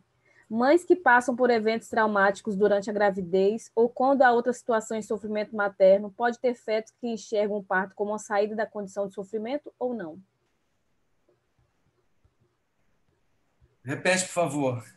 Mães que passam por eventos traumáticos durante a gravidez ou quando há outras situações de sofrimento materno, podem ter fetos que enxergam o parto como uma saída da condição de sofrimento ou não?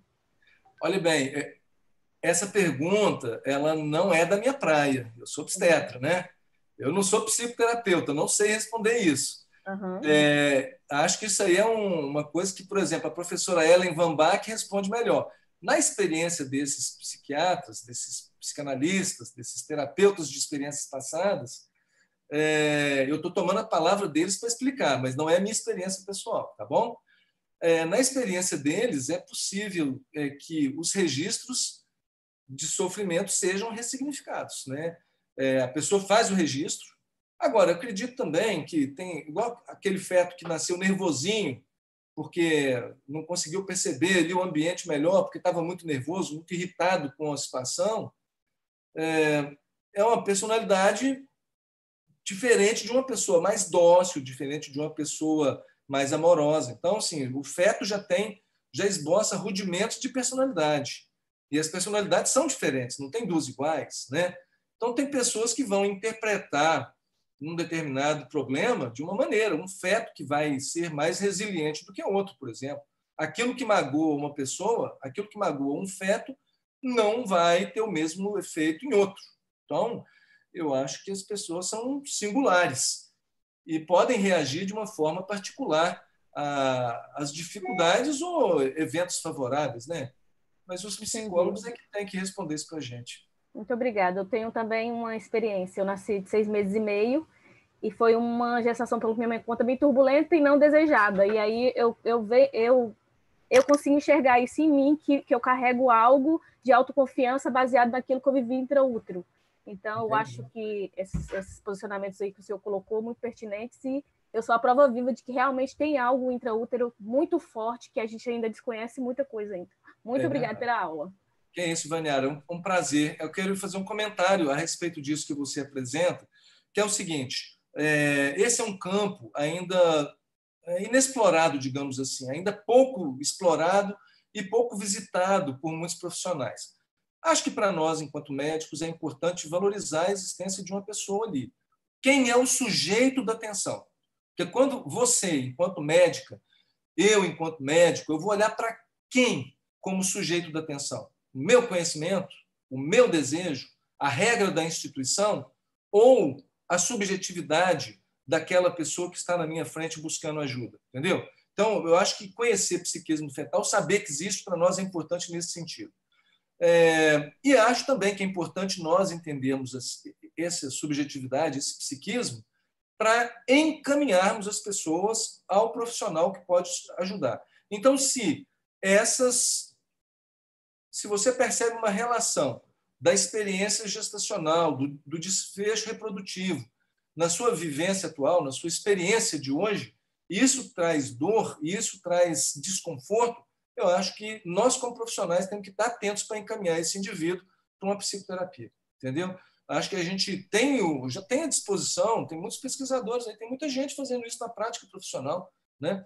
Isso já está bem estabelecido para muitos profissionais, então a gente tem que estar consciente que isso existe. Com certeza. Muito obrigada, professor. Prazer.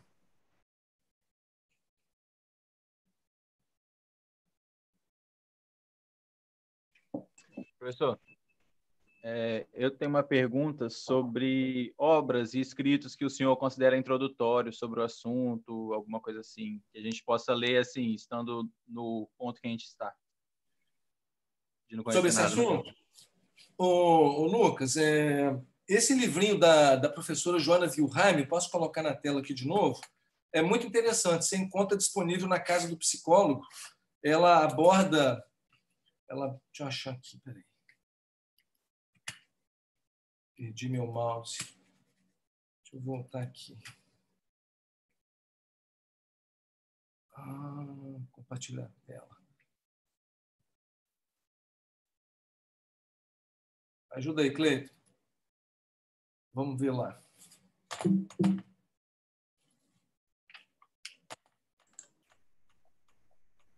Estamos vendo, professor. Deixa eu fazer um negócio aqui que vai mais rápido, né? Aqui, ó. Esse livreto aqui. Está compartilhando, Cleiton?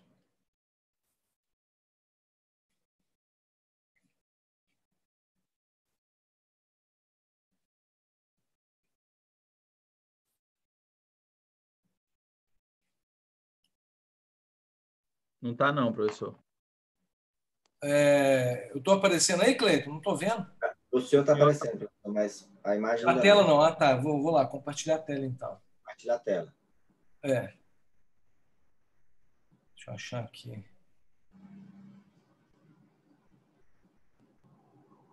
Ué, sumiu aqui. Achei. Essa está aparecendo? Está aparecendo, sim, senhor. Então, pois é, esse aqui, ó, esse livro, O que é Psicologia Pré-Natal, da professora Joana Wilhelm, ela faz alguma... É um livreto, acho que é bem interessante. Agora, esse, por exemplo, Life Before Life, que é da Ellen Van Bach, ele também está em português, Vida Antes da Vida. Interessante. Esse aqui, ó. Anotou aí, Lucas? O que é psicologia pré-natal? Psicologia pré-natal, né? Anotei, professor. Tá. Esse outro aqui também você deve achar em sebo, porque o meu eu comprei em sebo. Vida Antes da Vida, bem interessante também. Ellen Van Bach. Deixa eu ver aqui, tem um outro. Esse aqui do Thomas Verne. O Thomas Verne, ele fala muito da... O Thomas Verne, ele fala dessa estimulação dos bebês para serem mais inteligentes, etc. E tal. É bem interessante também. Thomas Verne, você bota lá que você vai achar a publicação dele. E esse anterior também, daqui da Miriam Gesé, que eu gosto muito, ela tem em português Palavras para Nascer. É muito interessante. Muito interessante mesmo, porque ela fala, é o primeiro livro dela, conta a experiência clínica dela lá em Berkeley, muito bacana. Eu tive a chance de ver 2 palestras dela, muito bom, muito boa.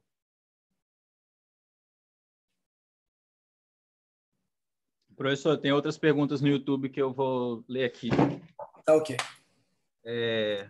A primeira é da Júlia Ked. Eu achei essa pergunta muito interessante, que eu acho que toca até um pouco no ponto da hipótese de Barker e tudo. Ela perguntou: esses efeitos intraútero no bebê estão associados a hormônios liberados pela mãe no estresse, e esses hormônios, então, influenciam de alguma forma o bebê? Aí muda o padrão de liberação hormonal?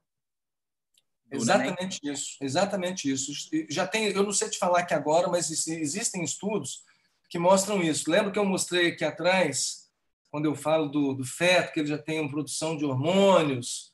Aqui, ó, tem 13, 15 semanas, então já tem uma produção, sim, de catecolaminas, o bebê já libera endorfinas, já libera cortisol, o bebê ele vai sim ter uma resposta orgânica.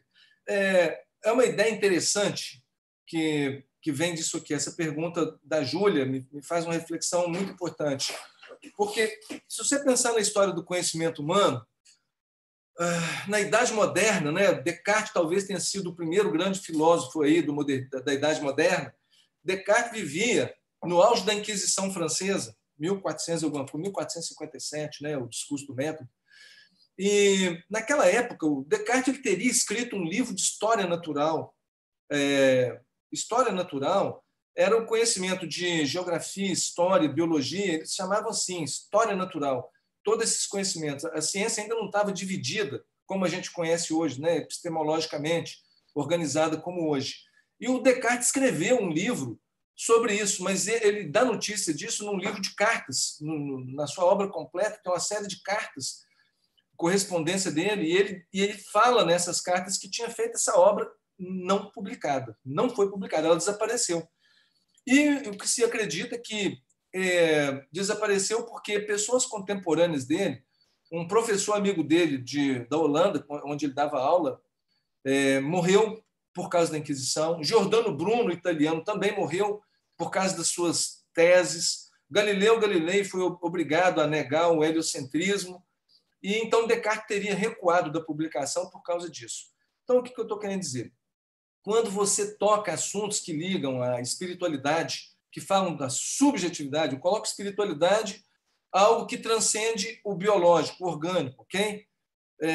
Então, quando o pesquisador daquela época entrava nessa seara, ele podia sofrer sanções da Inquisição. E então Descartes ele deixa bem claro lá no Discurso do Método, no Estudo das Paixões, o Tratado das Paixões Humanas, no outro livro dele, né? Quando ele estuda os sentimentos, que nós temos corpo e subjetividade, que ele fala corpo e alma.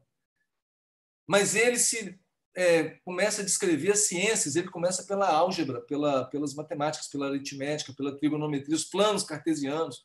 E ele não entra nessa questão aí da espiritualidade, ele deixa isso para a igreja. Já que o ser humano tem uma parte material e tem uma parte espiritual, uma parte subjetiva, deixa a igreja cuidar da espiritualidade, porque naquela época a psicologia não era constituída dessa forma, essa transcendência era objeto dos religiosos. Então, deixa a igreja cuidar disso, que nós, cientistas, vamos cuidar do corpo. Olha bem, a partir dessa época, então, Descartes descreve uma dicotomia do ser humano, que o ser humano é dividido em corpo e alma. Descartes, na verdade, não dividiu o ser humano. Ele observou um movimento que acontecia na sociedade da época, em virtude da história, né, da cultura daquela época, e ele, então, como um camarada precavido, se absteve de algumas questões que pudessem ser comprometedoras para si. Mas hoje nós, quando entendemos a ciência, por isso que eu falei essa questão do Descartes aqui na resposta para a Júlia, nós não podemos entender o ser humano dissociado. Se o cara é religioso e acredita em espírito, em alma, em vida depois da morte, ou então se ele é ateu e acredita na consciência, na subjetividade, de qualquer maneira, o ser humano é indissolúvel. Ele tem isso que a gente experimenta aqui na existência de, sei lá, eu estou com 57 anos, isso que eu experimento aqui é fruto do meu corpo e da minha alma, do meu corpo e da minha subjetividade, do meu corpo e do meu psiquismo, da minha consciência, se eu quiser entender. Se você pegar os conhecimentos modernos de epigenética, nós temos lá em 1977 um prêmio Nobel de Fisiologia, onde o camarada mostrou que sentimentos e emoções são mais poderosos para interferir no DNA do que substâncias como pesticidas, poluição e catecolaminas, estresse, por exemplo, quer dizer, substâncias, né? Então, o psiquismo, a subjetividade, a emoção, ela está indissoluvelmente ligada com as reações biológicas. A epigenética é uma prova disso, uma prova viva, que é outro capítulo também, né? Como que os nossos sentimentos e emoções vão interferir nesse movimento de saúde e de doença.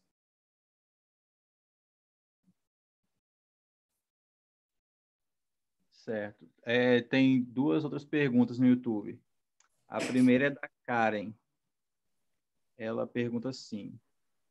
Calma aí que eu tenho que ler aqui. Karen Lanca. Como o psiquismo fetal tem sido tratado na questão abortista?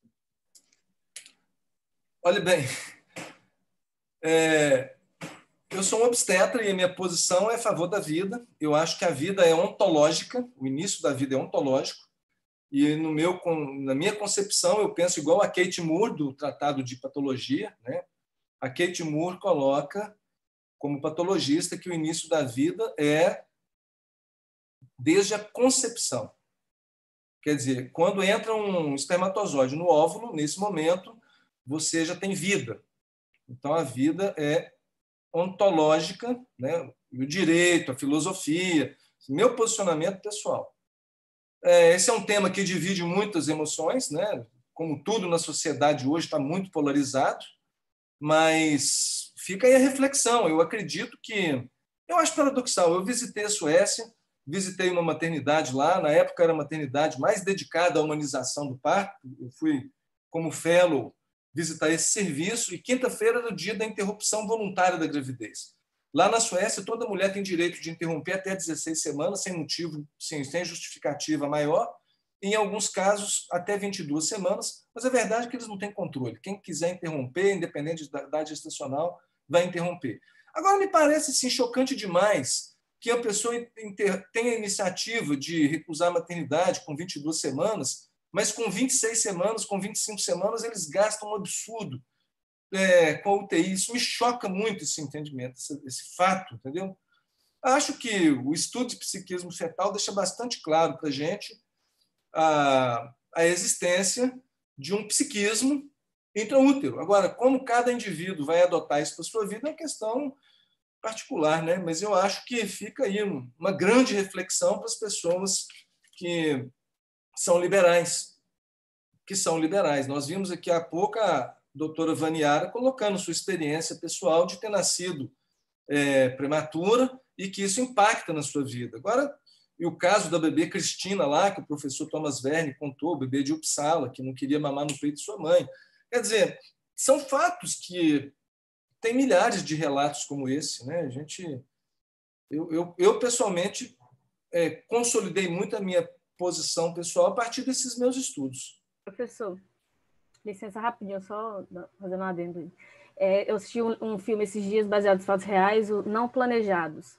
E aí teve uma mulher que ela fez 22 mil abortos num desses países aí que é a favor. E aí ela parou, ela desistiu dessa vida, de fazer esses procedimentos, porque ela participou lá do procedimento da ultrassom, e quando o médico foi colocar a sonda, ela percebeu que o bebê tentava fugir da sonda. Aí ela percebeu que o feto, de alguma forma, ele sabia que ele estava tendo que lutar pela vida, e aquilo chocou muito ela, que ele tinha capacidade de perceber que ele poderia lutar pela vida. Aí ela acabou desistindo disso, e hoje ela tem uma ONG que ela luta para incentivar essas mulheres a não fazer o aborto e explicar a elas que elas podem ter uma vida melhor tendo o filho delas. Então, achei assim... Pois é. Tem essa mesma história de um obstetra americano, que eu me esqueci o nome dele aqui agora. Eu tenho um livro que chama... Escrevi um livro, organizei, na verdade, são 17 autores do Brasil todo, um livro que foi gestado aqui no Espírito Santo. E essa aula de hoje nossa, Psiquismo Fetal, é um dos capítulos. O livro chama Temas de Valorização da Vida, o Aborto em Questão. Então, fica aí sugestão de leitura para vocês. Temas de Valorização da Vida, o Aborto em Questão. Nesse livro lá eu cito o nome de um ginecologista, um obstetra americano, que responde por mais de 50 mil abortos, até que em determinado momento ele resolve estudar sonografia, e aí ele exatamente isso, ele fazendo ultrassom de um dos casos que ele estava abortando, e ele filmou isso, tá? É um filme que está no YouTube, chama O Grito do Silêncio. Vocês podem ver, eu não gosto desse vídeo, eu acho horrível. Ele é muito chocante, mas ele mostra exatamente essas cenas que você descreveu, doutora. Um bebezinho sendo acuado num canto lá do útero, enquanto os instrumentos estão chegando perto dele, o bebê abre a boca, como se estivesse gritando. O grito do silêncio, você não ouve aquele grito, mas o bebê ele sim responde aos estímulos. Bom, olha bem, essa questão ela é uma questão tensa, né? Eu acho que é uma questão importante. Eu acho que a gente precisa refletir bastante. Muitos grupos tomam isso como uma pauta assim, importantíssima. E, enfim, eu acredito que o estudo do psiquismo fetal vem contribuir para as reflexões, né? Eu gosto de enfatizar isso. Que a pessoa reflita, cada um reflita. Hoje, quem tem sua existência garantida, considerar que um embrião, conforme esses pesquisadores, aí, o Bayon, Raskovski, existe um esboço, existe uma personalidade bastante desenvolvida, ainda que nós não consigamos perceber o que esse feto quer significar, quer dizer, quer expressar, né? A gente percebe só rudimentos. Essa comunicação nossa com o feto ainda é muito pobre. Nem sei se o feto conseguiria Eu acho que o feto tem uma vida latente, uma vida humana com todas as capacidades, mas elas estão abafadas. Ele não está na vigília como nós estamos. É como se tivesse um sono, um estado hipnogógico, aquele estado que você fica depois que você almoça e dá uma deitadinha, você não está nem dormindo nem acordado, sim, aquele intermédio. Eu acho que o feto deve ter uma vida mais ou menos assim.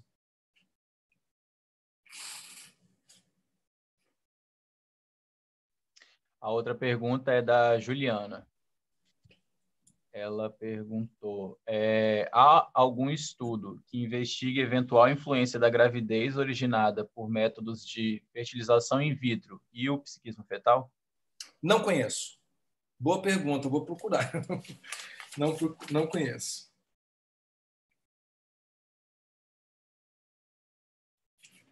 Mas eu acredito que um casal que busca, esse é achismo meu, hein? É meu sentimento.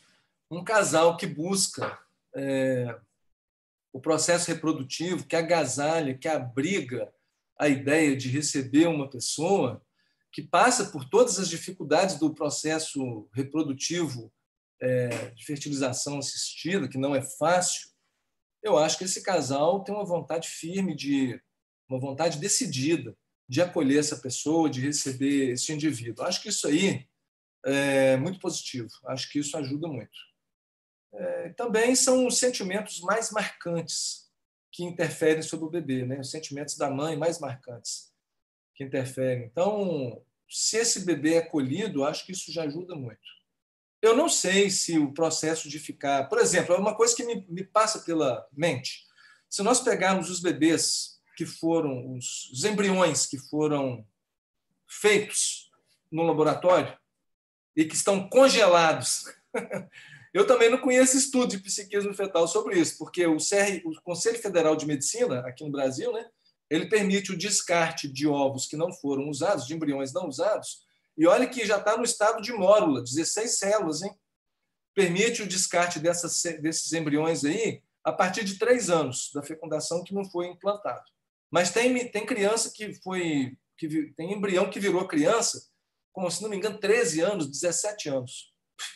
Então, pegou um embrião que ficou congelado mais de 10 anos, botou na mulher, aquilo funcionou.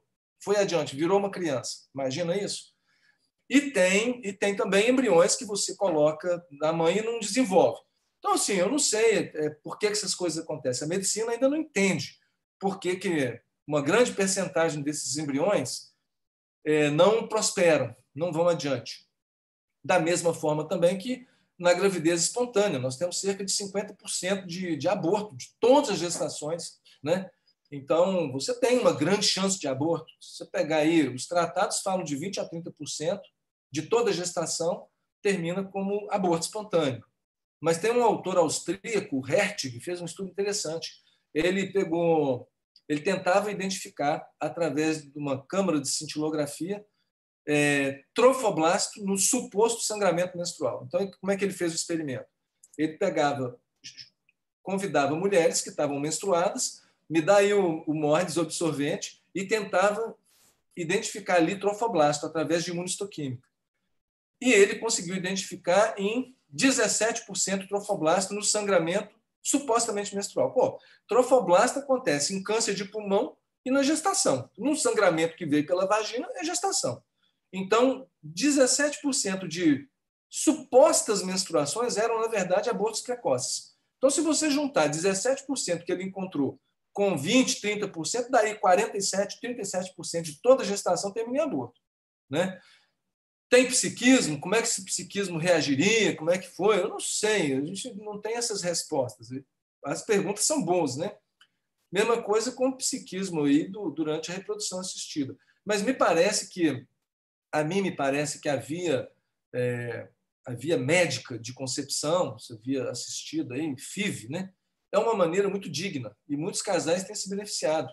E a gente vê que na Europa, aqui no Brasil também já tem essa tendência muito, muito forte, muito grande. E eu acho muito positivo. Eu acho que o sentimento que fica nos pais geralmente é de amor, é de acolhimento, entendeu? Falando aí da subjetividade. Professor, e o aspecto social, assim, o senhor como obstetra, o senhor deve apresentar essa ideia às pacientes que o senhor acompanha, né? Claro. Em algum momento se apresenta. Então, tem muita resistência, assim, ao pessoal? Nada. Tem nada. As pessoas adoram. A mulher adora contar história de gestação e parto. Porque uma coisa é nós estamos aqui numa aula formal e eu tenho a oportunidade de falar sobre esse assunto em alguns lugares, já visitei vários lugares, meios acadêmicos e meios leigos também, e a receptividade é muito boa, as pessoas têm muita identidade com isso. E eu gosto de contar o caso da minha mãe. Minha mãe teve 7 filhos, e eu já perguntei várias vezes como que foi meu parto, né? Como é que foi a gestação. E, enfim, eu tenho muita curiosidade de como foi minha gestação, meu parto. Pergunto à mamãe, já perguntei muito, e mamãe, teve 7 filhos. Eu queria saber da minha, mas a minha mãe conta dos 7. Ela não conta só da minha gestação, ela sabe a hora, o peso, caramba, é um negócio impressionante. E eu estou muito interessado, hoje estou estudando formalmente alguns relatos nesse sentido, que eu chamo de experiências espirituais que a mulher tem durante sua gravidez, o processo reprodutivo, né? Espirituais que são transcendentes, que não são vomitou, bebê chutou, não é isso. Eu quero saber as coisas da ordem subjetiva. E é interessantíssimo, as mulheres têm muito a contar, sabia? Elas gostam muito. E elas sentem acolhidas, viu, Cleiton? Eu acho que isso faz parte da consulta.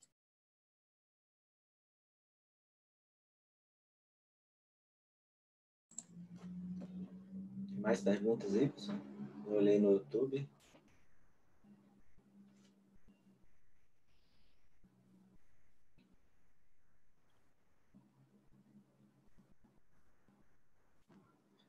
O pessoal está agradecendo. Acho que as perguntas... Não tem mais perguntas no YouTube, não. Não sei ótimo. Para fazer. Tá ótimo. Então, eu quero aproveitar aqui a minha enorme audiência que vocês me oportunizaram aqui. E estou muito honrado com isso, tá? Muito feliz. Quero deixar aqui os meus contatos aí das mídias sociais. Eu tenho procurado interagir dessa maneira. Eu acho que é um método uma via muito rica de compartilhar experiências, conhecimento. E a prova viva é essa aula virtual aqui, essa aula online, né? Gostei muito, viu, Cleiton? Obrigado pela oportunidade. Agradeço vocês aí, os alunos que me trouxeram o convite, gostei muito. Já tinha tido outras experiências virtuais, mas assim, com pergunta e resposta, né? Achei bem legal e vou me dedicar mais a isso. E as mídias sociais, aí, o Instagram, o Facebook também, eu acho que são maneiras. Eu tenho alguma coisa lá no meu site que eu coloco sobre esses assuntos. É um prazer e muito obrigado, viu? Muito obrigado mesmo. Professor, eu quero lhe agradecer muito pelo esse tempo que o senhor dedicou a gente, né? Foi muito construtivo mesmo, não só a aula, mas o debate depois, né? E impressionante porque eu tenho uma filha de 19, né? Que é minha paixão, sempre foi, desde quando foi concebida. Mas à medida que a aula ia progredindo, a única coisa que eu pensava era eu queria ter essa informação naquela época, sabe? Então esse é o grau de importância da aula que eu falava, eu queria ter esse grau de informação naquela época. É isso aí, então, Cleiton. Eu quero lhe agradecer muito, foi uma aula excelente, nós tivemos muita gente participando, o pessoal está elogiando muito. Eu espero que o senhor arrume um tempo no futuro para as próximas aulas que nós vamos convidar. Vamos falar mais. Vamos conversar nessa linha aí Eu gosto de falar que isso é valorização daquilo que é humano, humanização, né? A gente precisa discutir esses assuntos. Sim, eu acho que impressionante que esse mais novo também está interessado nesse tema. Os meninos, eu sou mais velho, assim, eu tenho essa pegada mais ou menos assim, mas os meninos também. Eles pedem, eu acho que foi o que o Lucas convidou o senhor, porque sabia, né? Desse seu lado. Então, assim, a gente espera que o senhor aceite os próximos convites, que a gente tenha tempo aí. Agora a gente está sem aula mesmo, oficialmente até dia 30. Tá ótimo. Estou à disposição. Obrigado. Eu também estou trabalhando menos. Imagina, 10 horas da manhã eu estaria com outras ocupações, mas enfim. Vamos aproveitando, né? Vamos combinar. Essa plataforma é muito boa por causa do vídeo, do áudio, acho que interage bem, né? Exato. E o Lucas e a Lavínia intermediaram, né? O pessoal que estava no YouTube. Ficou bem legal. Gostei muito. Obrigado, Lucas. Obrigado, Lavínia. Eu que agradeço. Depois você manda para mim o link da aula que foi gravada, né, o Cleiton? Vamos deixar disponível aí no YouTube para, se vocês quiserem, os internautas e os alunos, se quiserem compartilhar com alguma outra pessoa. E o Cleiton fez a gentileza de gravar isso para nós e fica aí para a posteridade. Muito obrigado a vocês, de coração. Eu gostei muito. Obrigado, professor. Então, nós vamos encerrar por aqui, tá bom? Qualquer coisa, só me chama lá no WhatsApp. Ótimo, obrigado. Obrigado, gente.